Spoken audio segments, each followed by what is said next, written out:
Nós estamos aqui, mais uma vez, para um episódio do Peraí que eu te explico. Esse é diferente. Geralmente a gente tem trazido aqui pessoas que já estão mais acostumadas a falar desse assunto. Eu aproveitei o meu querido amigo e irmão Zé Felipe aqui hoje e trouxe ele para a gente fazer um episódio do Peraí que eu te explico. E hoje nós vamos falar sobre Deus na vida dele. O Zé, para quem não conhece, é um palestrante, é um empreendedor já conhecido, tem mais de 200 mil seguidores nas principais plataformas e tal. E ele veio aqui hoje porque nós estamos com um projeto novo, começando na cidade. E eu falei, não, mas eu sempre vejo as suas palestras e você sempre fala de Deus, né? Sempre fala de família. E eu queria que você se apresentasse e falasse um pouquinho como é que você tem essa percepção, como é que Deus existe na sua vida. Eu sei muito bem que a Ustani fez um excelente trabalho te catequizando ali como um bom fiel de São Bento, né? E do convento. Como é o nome daquele convento? Tem lá no São Mosteiro. No Mosteiro. Mosteiro. É um mosteiro, enfim, lá em Belo Horizonte.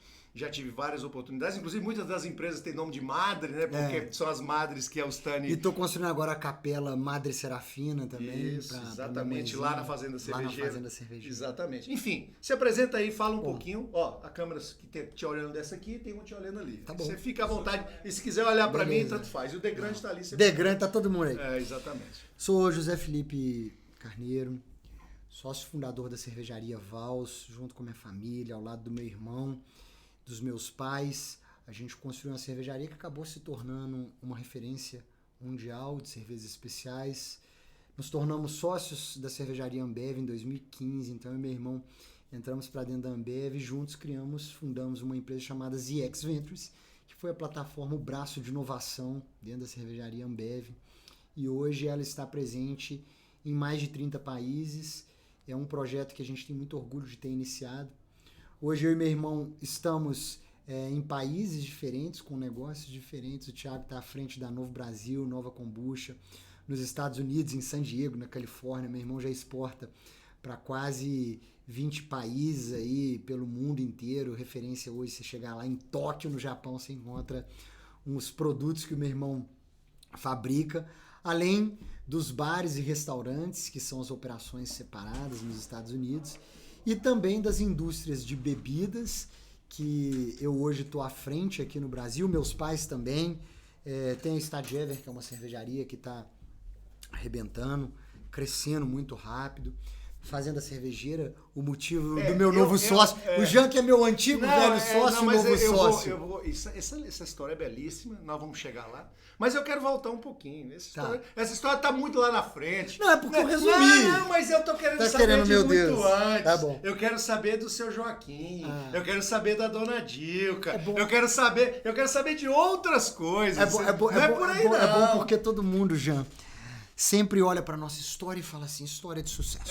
Eu imagino. A gente é muito mais insucesso, coisas que deram errado, são mais 50 CNPJs que ficam, assim, no meu caderno de notas de empresas que faliram, que deram errado, e que eu guardo isso todos os dias como uma nas memória. empresas. É muito mais que como uma memória, um recado. Que algumas deram certo, mas tem aqui, ó, você pode olhar. Conheço algumas delas. Algumas, né? Que você teve a oportunidade de organizar e etc. Então, é muito mais coisa que deu errado do que deu certo. Mas é aí que tá. Nós estamos aqui para falar de Deus, né? Tá bom. E quando você fala de dar errado, a minha percepção é completamente diferente. Porque não é que deu errado, é que foi uma forma que você aprendeu de não fazer. É aceitar o desafio, né? E tem mais. Quando a gente... Vou voltar um pouquinho no tempo. Eu tive a oportunidade, a alegria de ir em Corinto, né? Eu sei da história de uma certa vendedora de balas que vendia suco de limão na porta da própria casa com 5, 6, 7 anos de idade. É mãezinha. Conheço um pouquinho dessa história. Conheço também um pouco da história do Miguel. Padeiro, né? Barriga de balcão, Tem inclusive uma piada interna que é o seguinte... Casou um padeiro com um açougueiro, aí fizeram a Bang Bang, que era uma loja de hambúrguer. Quer dizer, foi o jeito certo de começar todos os negócios. Eu sei muito bem disso. Mas eu conheci a Dona Dilca e conheci também a sua... Dona Dilca, minha avó materna, e Dona Rita, minha avó paterna. Isso. Só pra galera entender aqui. Quando eu falar de Dona Dilca, eu tô falando de Corinto. Quando eu falar de Dona Rita, eu tô falando de Araxá. Que são os dois universos de formação dessa família que eu amo profundamente, que eu tenho um respeito, uma admiração por tudo que eu aprendi. Mas peraí que eu te explico. Eu vou falar disso um pouco antes. Zé, como é que você vê essa formação familiar? Porque quando a gente olha, aqui a gente tem um quê de provocação, quando a gente olha para o universo, nós estamos falando de um planeta que tem bilhões de anos, que está inserido em uma galáxiazinha porcaria, na qual existem milhões de estrelas com bilhões de planetas, fora as outras bilhões e bilhões de galáxias observáveis, que não quer dizer que nós estamos entendendo, na medida em que a imagem muitas vezes nem se sabe. Eu não sei nem como é que eles fazem essas contas de bilhão, porque calendário de bilhão eu nunca vi, mas eles fazem essas contas. Como é que você vê essa linha geral de afinização entre as pessoas? Como é que você acha que são formados esses vínculos sanguíneos? É engraçado que quando você fala isso, eu me questiono muito sobre o que eu acredito e o que eu entendo sobre a espiritualidade, tá, Jean? Eu sou um cara que eu me questiono. Aqui é o lugar de você falar o que você pensa, se você estiver confortável. Eu estou super confortável. Eu me questiono isso porque, de um lado da minha família, pais, eu tenho minha mãe que é muito católica, muito religiosa. Eu tenho um pai que ele não fala muito de religiosidade, mas ele é muito apegado aos conceitos da religião, do amor ao próximo, de Deus e etc. Eu sou casado com uma mulher que ela tem os conceitos de formação da vida do espiritismo, como você. E eu tenho as minhas crenças que elas não batem muitas vezes nem com um lado nem com o outro. No espiritismo eu brinco muito com ela que eu morro de medo de espírito. Você sabe qual é o mais engraçado? Não, morro de medo. O cara não acredita e morre de medo. Não, calma. Peraí que eu te explico. É muito mais intenso que isso. Uma vez que não aparece, pra mim eu prefiro não ver nada, nem sentir nada e nem achar que existe nada. Que eu morro de medo de entrar por essa vez. Mas eu fico admirado com pessoas como você, e como a minha esposa, e como a família da minha esposa, que ela nem fala isso nas redes sociais. Tem amigas pessoais que nem sabem o que ela sente, o que ela vê, ou deixa de ver, ou de ouvir, sei lá. Porque as pessoas julgam muito o que elas não entendem. É um preconceito. Elas julgam muito o que elas não entendem. Eu não julgo o que eu não entendo, mas eu também não costumo falar muito sobre o que eu não entendo. Então, até por isso que você não me vê falando muito sobre religião, porque não é uma coisa do meu lado tem que falar, né? Porque eu puxo toda hora. Você puxa na sabe língua. O que é mais engraçado? E eu não entendo. Sabe o que é mais engraçado? Ele não acredita, mas quando eu levo o assunto mais sério, ele começa a arrepiar. E isso é uma coisa interessante, porque na minha vida, que é bem diferente nesse contexto de família, porque por mais que minha mãe tenha sido freira, não sei se você sabe disso, minha mãe foi freira. Não sabia. Minha mãe foi freira. E na minha casa... Aqui, ó, como é que eu repito? Aqui, ó, você sabe que é brincadeira? O cara começa a falar esses trem aí, sai daqui, pô. Isso é um anjo guardião dele, que ele não entendeu ainda, que é um modo de comunicação do anjo guardião dele com ele, do anjo da guarda dele. Quando ele entender isso, ele vai parar de arrepiar, vai parar de estranhar quando ele arrepiar. Isso é um sinalzinho, falou, presta atenção no que ele está falando.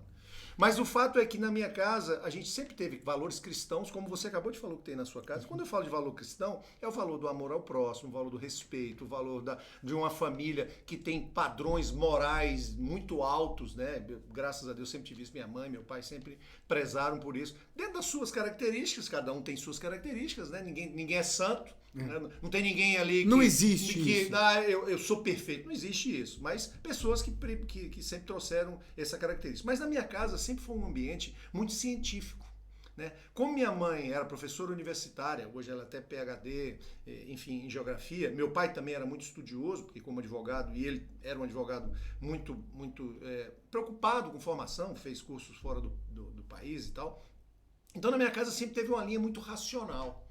E racionalizava muito essa questão de Deus, mas sem explicar. Então eu sempre me senti muito órfão de compreensão. Né? Eu tinha Deus, tem até uma coisa que eu nunca falei aqui no Peraí que eu te explico, mas eu sofri um acidente quando eu tinha 9 anos de idade e passei por uma chamada experiência de quase morte. Não sei se você já ouviu falar disso. Já ouvi falar, mas eu nunca passei. Eu passei por essa experiência de quase morte quando eu tinha 9 anos. Então, na minha memória de uma criança, obviamente, quando eu sofri um acidente, que bati a cabeça, fiquei em coma e tal, eu entrei num túnel muito escuro, em que eu estava no colo de alguém que era mais velho, que eu identificava como meu avô, até chegar num ambiente de luz, uma luz muito intensa. E quando eu cheguei nessa luz, me veio um perfil, que era um perfil que eu sabia que era Jesus.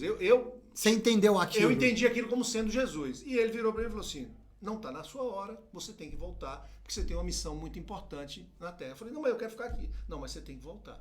Nessa hora eu voltei, acordei, cheio de fio, estava no UTI do hospital e tal, tinha 9 para 10 anos. Aí depois fui saber que quase morri e tal, tive paradas cardíacas, essas coisas todas.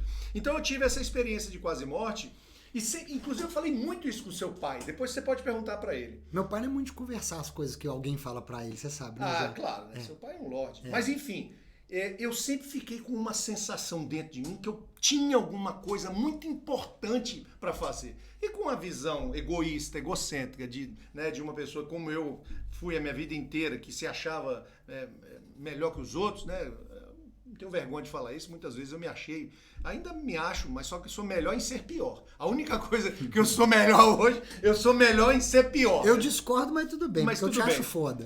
Mas tudo bem. Mas enfim, então eu sempre tive aquele sentimento. Até que em algum momento da minha vida, a gente teve um problema de casamento e tal, e eu fui fazer um tratamento familiar, né, de uma terapia e tal, e aí eu me deparei com o espiritismo. Estou falando isso tudo só para falar com isso. E eu achava o espiritismo, né, eu via o espiritismo, como você está vendo aí, o negócio de espírito, não quero saber disso não. Sempre tive essa percepção, inclusive tinha medo também. Não era meio que acreditava sem acreditar, tendo medo, sabe como é que é? Até que eu descobri a obra de Kardec. Isso mudou completamente a minha vida. Por quê? Porque uma coisa, Zé, é você não saber a resposta. Aí você pode fazer tudo isso que você acabou de falar. Mas na hora que você se deparar com uma resposta razoável, onde a razão é explicada, onde todos os conceitos que você sempre se questionou, de você, não aceito isso porque não faz sentido. Por exemplo, Adão e Eva, me ajuda, não faz sentido. Com todo respeito a quem acredita nisso, não estamos aqui para desafiar a crença de quem quer que seja. Mas não faz sentido, né? Muitas das coisas que estão, que o sol parou no céu da terra, não faz sentido. Então são coisas que tem na Bíblia, está entremeada na Bíblia de símbolos, que as pessoas tentam levar isso ao pé da letra. Então, dogmas são muito difíceis, né? Você engolir um dogma que vai contra qualquer percepção de grandeza do universo. Ou percepção real, que você saiba que não é possível, né? O James Webb todo dia publica imagem aí do universo cada vez maior, quer dizer, a grandeza do universo vai se descortinando na nossa frente de uma forma que não tem mais o que... Não tem, hoje a gente não sabe mais nem o que é verdade. A gente acabou de passar na política aí por uma situação esdrúxula. Todo dia você recebia um... É um exército de fake news que nem a gente sabe o que a gente acredita. Uma hora a gente acredita, outra hora a gente não acredita. Não tem onde checar nada mais. Quer dizer, você imagina isso. Imagina, as Bíblias têm muito fake news, você concorda? Porque, puta merda, não tinha elemento pra você comparar com nada. O que o cara dissesse, você tinha mais poder sobre você, você aceitava. Então, quando eu me deparei com uma resposta estruturada, científica, porque é um grande erro quem acha que Kardec tentou fundar uma religião, ou era um pastor, não tinha nada disso, ele era um cientista. O cara estudou os fenômenos. Esse fenômeno de você arrepiar. Tem que ter um motivo para isso. Isso não pode ser comezinho. Você não controla. Vai lá, arrepia aí. Você não vai arrepiar. Não faz sentido. Você viu, eu tava ali, até... De certa forma, a gente estava na reunião ali, eu estava até meio... não vai acabar isso aqui, não. Eu estava ali, agoniado. Porque eu queria vir para cá, peraí, né, e tal. E, cara, na hora que eu cheguei na frente de todo mundo, eu desabei.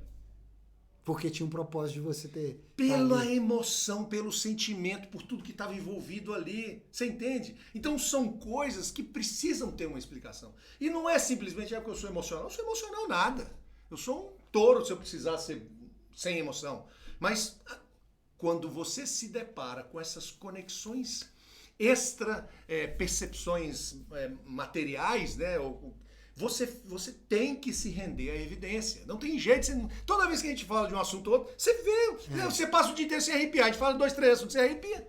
Mas não começa isso de novo, não. Você daqui a pouco Mas então, o que aconteceu comigo? E é por isso que é legal falar sobre isso, que a Júlia deve passar por isso também. Quando você conhece um pouco das respostas, Não tem jeito. É igual aprender a ler. Desaprende a ler aí. Não lê o que está escrito em qualquer coisa que está dentro dessa célula. Você não consegue não ler, porque você aprendeu a ler. Você vai ver as letras juntas ali, você vai ler. Aqui, ó, é muito engraçado você falar isso, porque quando eu vou falar sobre esse assunto com a Júlia, sobre espiritualidade, para ela é tão óbvio que ela fala, principalmente sobre o guia, a pessoa que... É o William, né? É o William que ela conta, que desde muito novinha ela tem esse amigo, essa pessoa que está junto com ela e etc. E que ela sente a presença em determinadas situações. É tão óbvio para ela que ela fica muitas vezes com preguiça de me explicar quando eu vou questionar alguma coisa, que minha brincadeira, e perdão a vocês que vivem isso de uma forma verdadeira e intensa, eu sempre brinco e falo assim, então fala pro William ou quem for aparecer ali agora comigo. Ela fala, não é assim. Não é. Aí, peraí que eu te explico. Peraí que eu te explico. Olha que coisa interessantíssima. Essa capacidade que a Júlia tem chama-se clarividência ou clareaudiência. O padrão vibratório de um determinado espírito, ele não é um padrão vibratório visual. Nós estamos cheios de oxigênio aqui, não estamos? Uhum. Você está vendo? Não, você não está vendo. Então, existem elementos materiais cuja existência é tão sutilizada que não está no ambiente de visualização dos nossos aparelhos visuais, dos nossos órgãos. De sentir mesmo, de entender, de compreender. Não, de ver, porque visão é um atributo que depende de um órgão. Quem tem um problema no olho, não vê, ponto. Uhum. Por mais que o imóvel... Esse microfone... Então me ensina, já. Aonde que está a clarividência? A clarividência é uma capacidade extrasensorial, porque ela está para além dos nossos elementos de sensações. E ela é um resultado de uma habilidade fisiológica que está no seu hipotálamo. No seu hipotálamo e também na glândula pineal. E existe como... Agora, gente, eu estou invertendo já, eu estou tão curioso agora. Mas é assim que é bom. Eu estou invertendo aqui os papéis. Mas é assim que é bom. Mas eu quero entender... Existe como desenvolver isso? Então, sim. Como é que eu sei, assim, eu sou ou não sou, eu vejo ou não vejo, eu me desenvolvo ou não? Olha que pergunta fenomenal que o seu anjo guardião, eu não sei o nome, lá, mas se fosse o William que estivesse aqui falando com a Júlia, ele faria para ela. Não, deixa ele lá com ela, deixa ele lá com ela. Depois eu vou te explicar como é que o William funciona nessa história. Mas vamos lá. A habilidade de lutar kickboxing nasceu com você? Não. Como é que você... Desenvolver, é a mesma coisa. É a mesma coisa. E é um exercício diário. Só que é diferente, ele não é físico, ele é moral. Quanto mais você depura a sua moralidade, quanto mais você depura a sua intelectualidade, quanto mais você vai adquirindo capacidades, melhor você vai ficar dentro dos seus limites. O fato de você treinar como você treina há 20 anos, te fez o melhor do mundo? Não. Por quê? Porque você não tinha as condições precedentes para se tornar o melhor do mundo. Por mais que você treine, você vai jogar bola igual o Neymar? Impossível. Porque existem habilidades que são naturais. E a mediunidade é assim também. Então não é porque eu entendi que tem clarividência, que tem clareaudiência, que eu vou ler os livros de todo mundo e vou passar a ver. Não, não vou. Se a minha glândula pineal não estiver preparada para esta telepatia, porque é uma telepatia. Só que uma telepatia é com um ser que não tem um corpo, que por isso ele é chamado de desencarnado. Então, e aí que vem a coisa mais interessante. Não, mas calma aí, Jean. Nessa sala aqui tem alguém? Muitos. Você tá doido? Aliás, se tem... Tá trancada essa porta mesmo? Não, Deus! Não, deixa eu te falar. Espírito não precisa de porta, não. Mas, ó, pelo menos, tem 2 aqui, além de nós. 3, porque o Aldo Grande está ali. O seu anjo guardião, o meu anjo guardião e o anjo guardião dele. Uhum. Agora, o anjo guardião é um prisioneiro, anda do seu lado o tempo todo? Obviamente que não. Ele tem outras coisas para fazer. Uhum. Mas um dos atributos ou uma das responsabilidades dele é ser responsável por você. E aí vem uma coisa mais interessante. Você sabe como é que esse vínculo se dá? Por afinidade.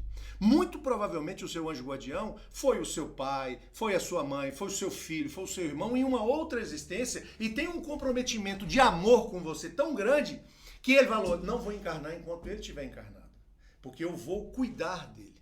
Quando você sai dessa perspectiva de uma existência tão pequena, imagine o amor que você tem pelo Miguel, pelo Thiago, pelo Stani, enfim, por todas as... pelo esse amor Gorilinha. É infinito. Esse amor não é só infinito, ele é infindável. Porque tem uma diferença muito grande entre infinitude e o que é findável. Então, por quê? Vai haver o fim da existência material deles, minha, sua, de todo mundo. Vai haver esse momento.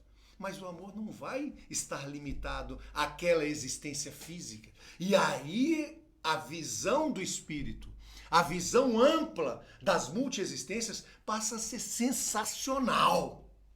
Porque você acha que o gorilinha nasceu dentro da sua casa por acaso? Não.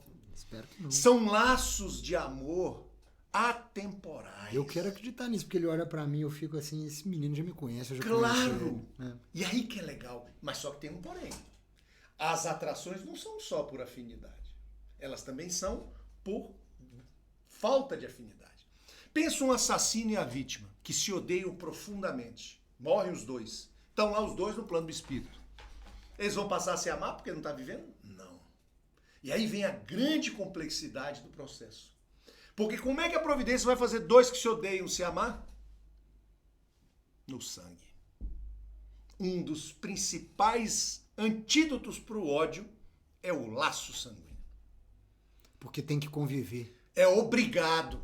Uma mãe tem que amar o filho e o filho tem que amar a mãe. Não quer nem saber se você matou ele ou não matou na outra vida. Agora vocês vão aprender a se amar. Então é um processo holístico. Eu nunca tinha parado pra pensar numa perspectiva, mas é muito doido conseguir enxergar isso e ainda assim, quando você entende isso, ainda... É mind-blowing. Isso é mind-blowing. Não, porque você, se de repente Eu não é grande. você entende que alguém que você, na teoria, tá vendo, ama e etc, é alguém que te odiou. Ou não. Quantos relacionamentos entre irmãos são de ódio? Parece que estavam brigando dentro da barriga já, ó. Uhum. Quantos e quantos casos não tem de filhos que não combinam com pais e vice-versa, pais que não combinam com filhos? Então, mas a providência divina, ele coloca os desafios. E por que eu estou falando isso? Você sabe por quê? Eu vou falar das 50 empresas da sua listinha. O processo é de aprendizado, é de evolução. Você não seria o Zé Felipe de hoje se aquele cara, aquele dia que foi fechar aquela loja não falasse assim, eu vou passar com um trator de esteira em cima de você e do seu pai.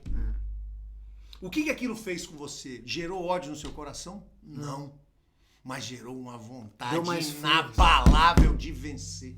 É verdade. Então, esse caso que o Jean tá falando, gente, é muito interessante porque a gente teve uma situação de uma loja da nossa família que ela foi embargada. E junto com esse processo veio uma ordem de despejo da gente sair em 24 horas desse imóvel. E junto com isso, a gente tentou fazer algumas reuniões com algumas pessoas responsáveis por não deixar isso acontecer. O espaço era público, né? Porque era um espaço público, mas eu não quero entrar em detalhes. Óbvio. Essa pessoa virou e falou assim, na frente do meu pai tinha acabado de sair de uma depressão, ela falou assim, nós vamos passar em cima de vocês igual um rolo compressor, e meu pai chorava copiosamente. Eu queria chorar ali também na reunião, tinha mais gente, eu fiquei super sem graça, porque meu pai já desabou. Eu só conseguia parar e pensar assim, eu vou vencer. Isso. Eu vou vencer. Não é que eu vou passar em cima desse cara, eu não vou fazer o contra. Não, eu vou vencer. Aí que eu queria entrar no outro. Hoje as pessoas perguntam, e aí, o que aconteceu desse cara? Eu não sei, eu parei de pensar nele. Eu deixei ele pra trás. Mas a lição dele tá arraigada em cada ato seu. E aí aí eu vou fazer uma outra expansão. Fala mais perto? Eu vou falar uma coisa pra você agora que é mais ainda objeto de expansão da consciência. Quando se tem uma missão, como eu sei que você tem, você é um missionário do Cristo. Você pode não querer isso. Eu sei, você já me contou você isso. Você pode não aceitar. Você já me contou que me achou aí pra vir pra uma missão maior. Eu tô acreditando. Você é um missionário do Cristo. E quando se fala de ser missionário do Cristo, você não vai ser o famosão, o santo, não tem nada a ver com isso. Missionário do Cristo pode ser missionário de si mesmo, é de aperfeiçoar você para que você seja a sua melhor versão, para que ao ser a sua melhor versão você seja exemplo para o próximo. Isso já é uma baita missão. Eu sempre uso a referência da caneta Bic. Qual que é a função, qual que é a missão da caneta Bic? Escrever. E ela cumpre maravilhosamente a sua missão. Ponto. Nós somos missionários em busca de identificar a melhor forma de cumprir com as missões. Mas olha só, pegando esse exemplo. Conhecendo as suas habilidades de comunicação, que são inatas. Você já nasceu com essas habilidades de comunicação que você tem hoje. Essa predisposição a amar, essa predisposição a ser bondoso, que foi talhado com muito amor por seu pai e por sua mãe. Sim. Volta 200 anos, 100 anos, antes de você nascer. Você era um espírito com essas habilidades. Meu Deus. E quando você era um espírito com essas habilidades, e você toda vez... É igual a história do Homem-Aranha. Com grandes poderes... Vem grandes responsabilidades. Então você, com essas habilidades, o mais alto, que tem um... Aí não vou... Peraí que eu te explico, mas tem um processo organizacional, né? Vira e fala assim, fulano, que você não chamava Zé Felipe ainda, chamava qualquer coisa lá, nós temos uma missão para você. Tem um país aqui, que se chama Brasil, e você vai ser um exemplo de empreendedorismo nesse país. Puxa, você vai usar todas as suas habilidades, todas as suas capacidades. Vou te colocar na família com fulano, ciclano, lembra dele? Você já ama esse. Não, que coisa boa, ele vai ser meu pai, ela vai ser minha mãe. Vai, filé. Organizam. Tudo vai pra lá. Chega lá, escolhe o espermatozoidezinho pra você ter essa cara bonitinha que você tem. Vai lá e dá um choquinho nele. Ele vai lá e vence, você nasce perfeito, com todas as suas capacidades fisiológicas preservadas, não nasceu cego, não nasceu com nenhum defeito, nenhum problema de cognição que impedisse seu espírito de se expressar da melhor forma. Uhum. Aí a espiritualidade fala assim, mas espera aí, durante 25 anos eu vou bater no seu ombro de bateu, tudo quanto é jeito. E bateu. E o seu pai vai ser exemplo de resiliência, sua mãe vai ser exemplo de amor. De fé. E de fé. E todos os dias, o que você vai estar vendo como problema, eu do lado de cá, estou vendo a base que eu estou construindo para você fazer o que você tem que fazer. Você entende? Isso muda a perspectiva, Zé. Você tá louco. O nome disso, sabe como é? Planejamento encarnatório. Todo mundo tem. De acordo com as suas habilidades ou as suas deficiências. Eu sempre uso esse exemplo. Estou falando muito, mas é porque eu estou tentando... Não, mas eu tô ouvindo e tô aprendendo. Eu acho que todo mundo que tá ouvindo tá aprendendo. Como junto. é que justifica uma criança nascer cega? Ou paralítica? Você fica ou pensando, faltando órgãos? Deus é pior para alguém do que para o outro? Não faz o menor... Cadê o Deus eternamente justo e bom que deixa pessoas passarem a fome que passam na Etiópia, na África, onde quer que seja, em Umbuto? Inclusive, esse final de semana tem um encontro da Fraternidade Sem Fronteira, nós vamos estar lá com Peraí que eu te explico. O amor que o Wagner Moura tem, né? O amor que a Giovana tem. É uma oportunidade para aqueles que estão lá, que estão em processo de aprendizado, e para os que estão aqui ajudando, que também estão em processo de aprendizado. Então você olha isso sob uma perspectiva macro do planejamento encarnatório. Aumenta, sabe o quê? O peso da responsabilidade. Que ganhar dinheiro é uma coisa. Agora, ser exemplo neste planetinha é outra, completamente diferente. E não é fácil ser exemplo, né, Jean? Fala sobre isso. Eu acho que a gente, muitas vezes, quando se pega, até hoje eu olhando para o mundo do empreendedorismo, que é o que você me colocou aí como alguém responsável, que muita gente me coloca responsável. Se eu hoje abro uma empresa e ela dá errado já, eu tenho muito mais gente me olhando do que eu tinha há 10 anos atrás. Sem dúvida. Quando eu fazia tudo e tudo quase não dava certo. Então essa responsabilidade, ela aumenta a partir do momento que eu já sei como eu tenho que fazer algumas coisas. Na verdade, eu não sei como eu tenho que fazer. Eu sei o que eu não devo fazer. Exato. De jeito nenhum. Eu sempre falo isso. Olhar para trás é a forma de ver como não fazer. Exatamente. Não é que eu saiba o que eu tenho que fazer, não. Eu abro uma história igual a gente está vindo aqui para Uberlândia, com uma história que vai ser de sucesso, etc. Eu sei o que a gente não deve fazer. Por quê? Eu já errei muito nessas outras empresas, em família, e ver oportunidades de falar assim, cara, isso não vale a pena de jeito nenhum. E hoje eu levo muito disso para minha vida no dia a dia das decisões de tomada que uma empresa te pede. Então, todas as vezes que eu vou tomar uma decisão, já, eu tenho um conceito muito simples, que meu pai trouxe isso para mim e que meu avô trouxe isso para mim e que eu vivo isso na essência. Se eu vou tomar uma decisão de falar com você alguma coisa, minha decisão é muito simples. Eu vou chegar em casa, no jantar da minha família, eu vou ter orgulho ou vergonha de contar para minha esposa aquela decisão que eu fiz? Sem dúvida. Então hoje, na tomada de decisão que eu fiz aqui com você, eu falei, não, Jean, eu preciso disso. Eu vou ter orgulho de contar para minha esposa. Claro. Se eu tivesse vergonha, eu não faria. E a dica que eu trago isso para todo mundo. Eu sempre faço a mesma coisa, mas eu coloco o Cristo. Minha mulher também tem a mesma característica da Júlia, ou seja, são bastiões da moralidade. Minha esposa, a Júlia, não gosta nem que eu furo sinal. Não. Se eu furar sinal, acabou. Quantas vezes ela vai falar? O do dia acabou, né? Ontem mesmo você viu, a gente tava conversando, né? Maia tava lá e a gente falou assim, Maia é meu muro de... como é que é? Muro de arrimo. Chapisco. Muro de chapisco. Chapisco. Se eu der uma vaciladinha na hora que eu passar, eu já saio arranhado. Não tem jeito de eu desequilibrar aqui e não arranhar, né? Então eu faço isso, eu coloco essa perspectiva de dentro da família, eu estou fazendo o melhor para minha mulher, para meus filhos. Dentro da empresa, eu estou fazendo... E mesmo assim a gente erra ainda, claro, tá, hoje? Óbvio, porque claro. parece tão bonito falar que Óbvio. assim, a pessoa às vezes ouve falando, então ele faz... Não. Pelo contrário.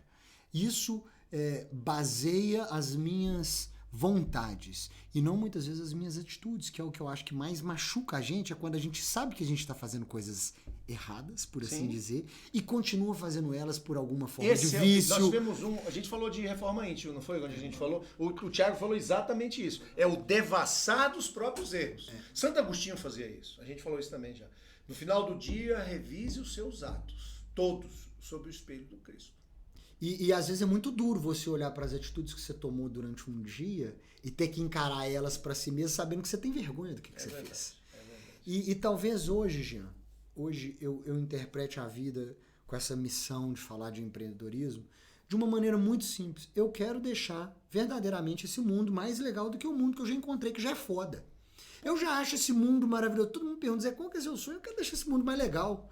Porque eu podia estar fazendo 1000 coisas, mas eu escolho fazer o que eu estou fazendo, de viajar, de trabalhar, de abrir mais negócio. Porque eu acredito que dessa maneira eu deixo o mundo mais legal. Aconteceu hoje. Quantas pessoas tinha naquela sala ali? Umas 20? Umas 30 pessoas. 20, 30 pessoas. E você via pessoas com o olho brilhando, desde a mais simples, até mesmo o investidor, que é um dos grandes investidores aqui da cidade, e todo mundo empolgado, porque você está construindo, você está levando o exemplo, isso é diferente de ganhar dinheiro. Mas aqui, Jean, é infinitamente mais gostoso construir coisas grandiosas do que necessariamente grandes. Eu falo isso, tá no meu perfil do Instagram escrito isso.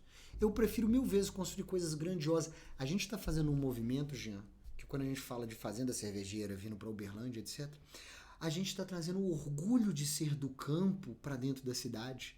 Uma coisa que talvez foi o contrário o tempo todo. As pessoas tinham vergonha de falar que era lá de Uberlândia. Aqui o povo gosta mesmo de falar porta, porteira e portão, né? Exato, mas e esse orgulho é o que a gente fala nos próprios dizeres que a gente... Make roça great again. Fazer a roça ser legal de novo, é um orgulho. Isso é uma coisa que eu vejo isso no planejamento encarnatório, não só seu, mas de muitos líderes. Seu, Jean, você é um exemplo para mim, porque eu te conheço feliz. em fases da vida. Hoje eu olho para você, Jean, e por te admirar, por ter afinidade da sua competência de várias áreas, hoje eu olho para você muito além da sua competência, eu falo, que cara foda, que cara interessante. Primeira impressão que dá é que é meio maluco. Não tem dúvida. Gente, se você tá vendo isso aqui achando que ele é maluco, ele é maluco sim. E eu acho que esse corte vale a pena colocar.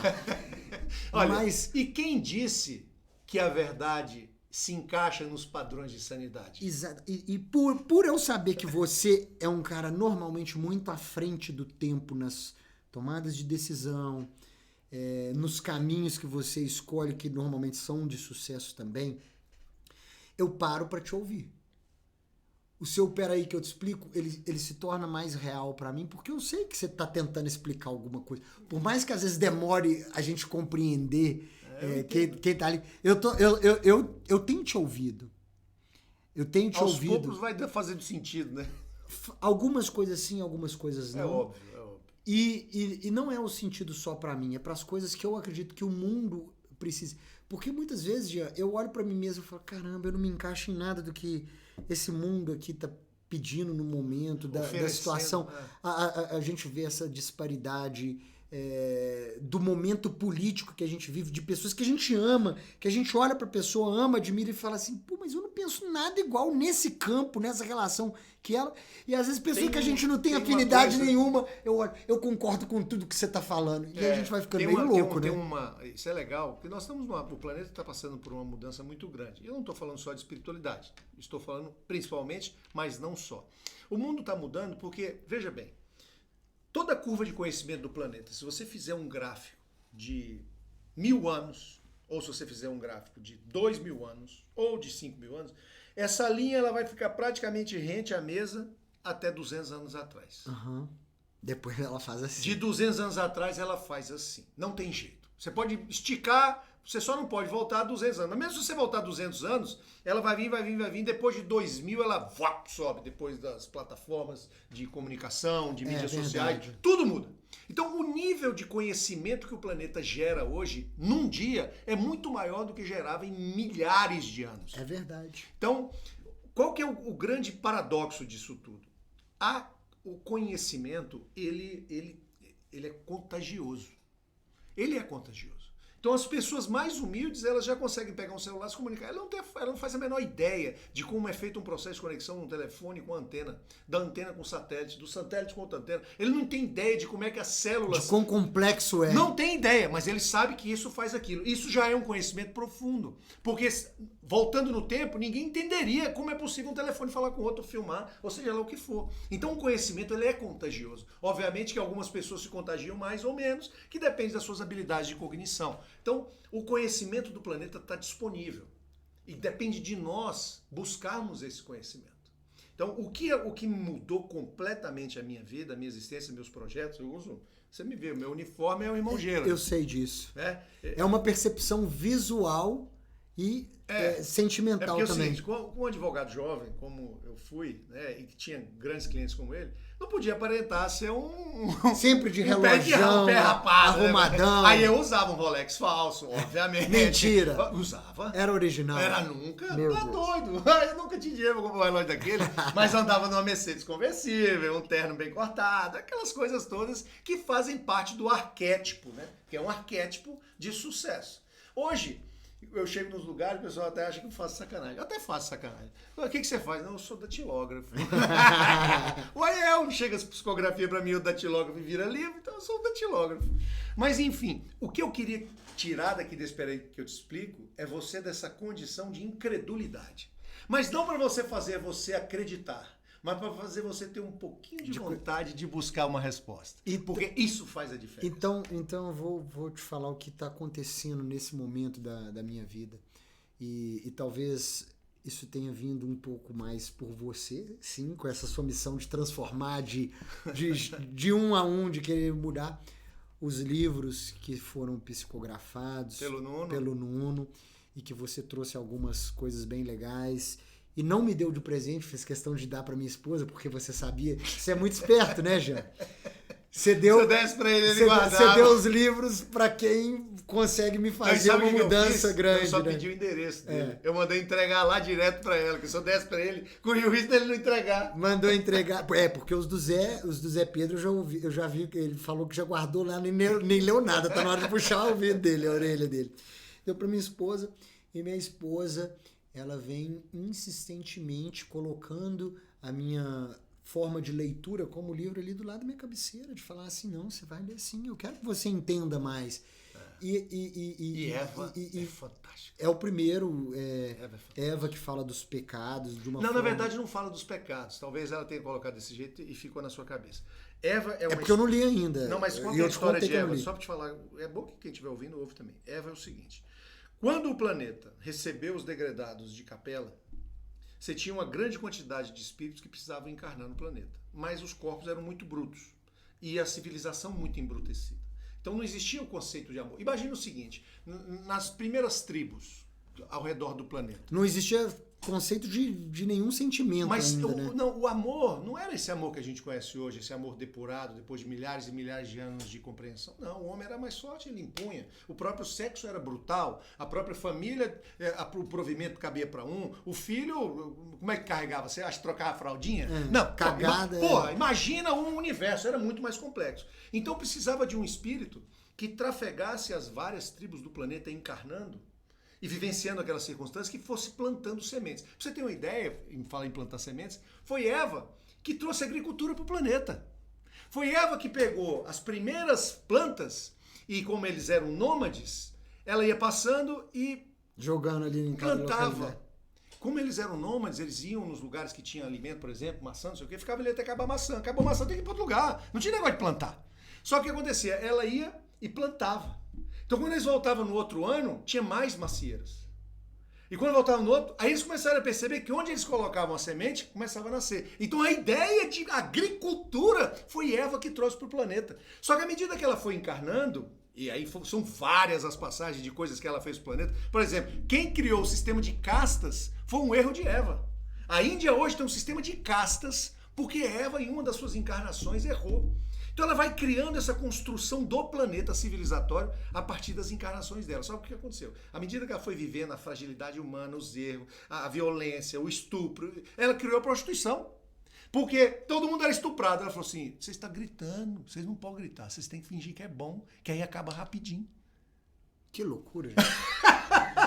Meu Deus. Aí ela ensinou a mulher a ser dócil no ato sexual. Tá tudo isso no livro? Tudo. Aí o que acontece? Como ela vai sofrendo demais, ela diz, eu não quero mais isso. Isso é um absurdo. E ela já é um espírito evoluído de mais de 100 mil anos. Ela falou, eu não quero mais saber disso não. E aí ela foi para as sombras. Aí, é o livro 2, ela navega em destruição de planetas. Ela navega em todo o mal do planeta até ela ser resgatada pela própria vontade de voltar. E cadê? E a história da maçã? É um símbolo. Um símbolo, como muitos da Bíblia, de que se você se deixar levar pelo não perdão, se você se deixar levar pela angústia, pelo sofrimento, dos problemas do mundo, isso vai entrar na sua alma e vai te tirar do paraíso. Ela não conseguia perdoar, não conseguia mais se perdoar, não conseguia mais entender que aquele planeta estava em processo de evolução embrutecido. E ela se revoltou. E a maçã, e por isso que Eva é o símbolo no planeta de defecção, de traição, de erro. Não Adão, Eva. Foi Eva que pegou a maçã e botou na boca de Adão. Então isso são símbolos. São símbolos. E Adão é um símbolo dos povos adâmicos, que são os degredados de Capela. Mas isso vai ficar para... Espera aí que eu te explico. Eu só queria te dar essa tesada para você ler os livros, né? Julinha, insiste lá, vai dar certo, você vai ver. Queria te agradecer profundamente. Você é um influencer, uma pessoa com alto nível de reverberação de suas palavras. Espero que as pessoas tenham visto você aqui hoje, tenham gostado do que a gente trouxe para cá.